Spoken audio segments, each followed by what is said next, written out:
नमस्कार, good morning.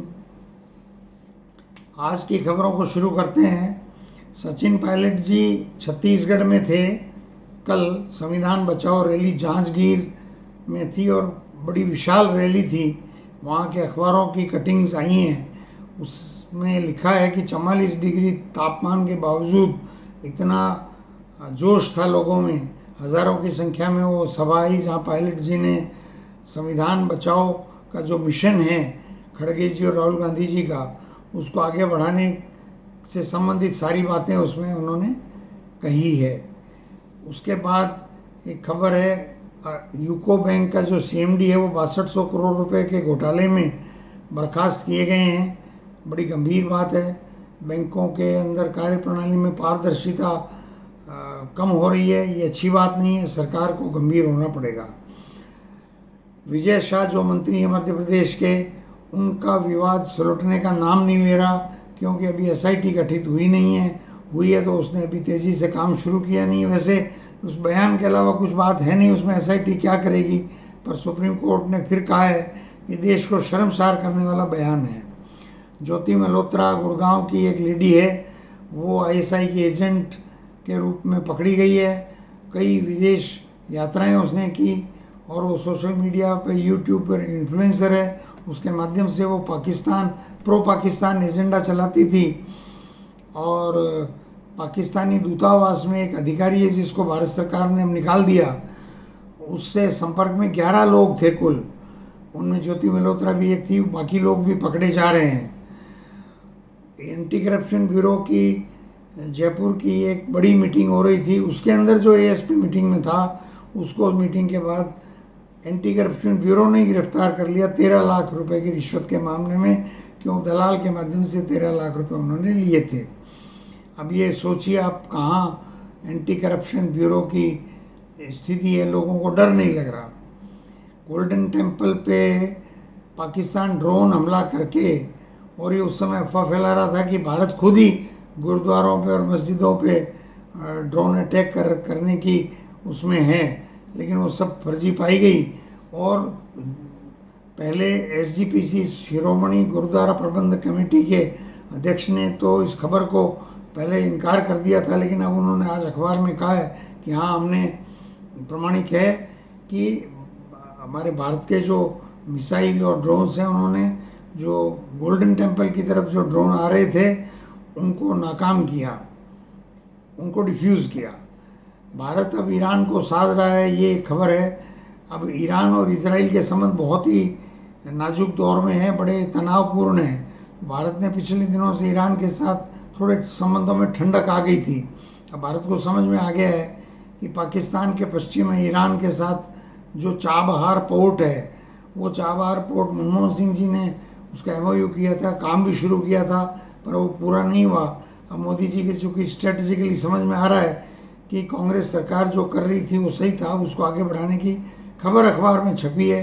ये खबरें तो छपाई जाती हैं और अच्छी बात है अगर ये आगे बढ़ता है तो। पानी बिजली की समस्या को लेकर के काफ़ी खबरें हैं। एक साथ मैं कहता हूँ कि पानी को लेकर दिक्कत है, क्योंकि बिजली की दिक्कत है। बिजली की डिमांड 20,000 मेगावाट अचानक पहुँच गई है। सरकार पिछले दिनों कह रही थी कि हम केंद्रीय पूल से बिजली खरीदेंगे, क्या कर रही है क्या नहीं कर रही है, लेकिन बिजली लोगों को मिल नहीं रही है, ऐसी अखबार में खबर है। और उसकी वजह से फिर पानी का तो असर पड़ेगा ही पड़ेगा। गेहूं की सरकारी खरीद रिकॉर्ड स्तर पे हुई है, ये खबर आई है, और उसका नतीजा ये है कि गेहूं रखने को जगह नहीं है। और अब सरकार खाद्य सुरक्षा का 3-3 महीने का गेहूं एक साथ ये जो हमारे राशन डीलर्स हैं उनको देने की लिए निर्देश जारी कर रही है। खैर, कुल मिला के कहने का मतलब ये है कि गेहूं और खाद्य को लेकर के तो हम लंबे समय से अब एक स्वावलंबी और खुद पर आत्मनिर्भर देश बन ही चुके हैं। सीएम ने बोला है कि पूर्व सीएम और नेता प्रतिपक्ष आदि ट्वीट करते रहते हैं और उनको सच्चाई मालूम नहीं है। ठीक है, ट्वीट करके आपको जो भी सुझाव देते हैं आप उन पे जवाब देना चाहिए। और अब हमारे बारे में जो था वो तो आप उस सब का बखान करके ही तो आप सरकार में आए हैं। तो मैं तो और छोड़ दीजिए पूर्व सीएम क्या कह रहे हैं नहीं कह रहे हैं। आज और कल आपकी मंत्रिमंडल की बैठक है, आप में साहस हो तो सब इंस्पेक्टर परीक्षा को रद्द कर दो, क्योंकि उस 800 सब इंस्पेक्टरों में से जो पहले 100 चुने गए थे उनमें से 25 तो नकलार्थी और पेपर लीक वाले हैं, और जो मेरिट में फर्स्ट आया उसको तो कुछ आता ही नहीं, वो पेपर लीक और नकल दोनों की उसने। पेपर मिला उसको पढ़ाया किसी ने, वो मतलब उसको आता जाता नहीं था तो उसको नकल भी करवाई। ये तो हमारे आपकी मेरिट वाला था तो उसको चलिए हमारी सरकार में हुआ, हम दोषी हैं, हमें जनता ने बाहर भेज दिया।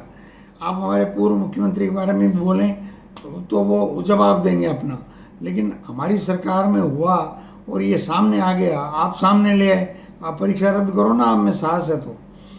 जयशंकर जी का जो बयान है वो विवादग्रस्त हो गया है। राहुल गांधी जी ने प्रश्न पूछा, प्रश्न कोई गलत नहीं पूछा, भाई आपने हमले से पहले बता दिया तो फिर सारी चीज़ ही बता दो। तो बेहतर ये है कि सरकार पार्लियामेंट का सेशन बुला ले और उसमें सब कुछ स्पष्ट कर दे, और कम से कम ऑल पार्टी मीटिंग तो बुलाई ताकि बाहर ये बातें नहीं आए तो ज़्यादा अच्छा है।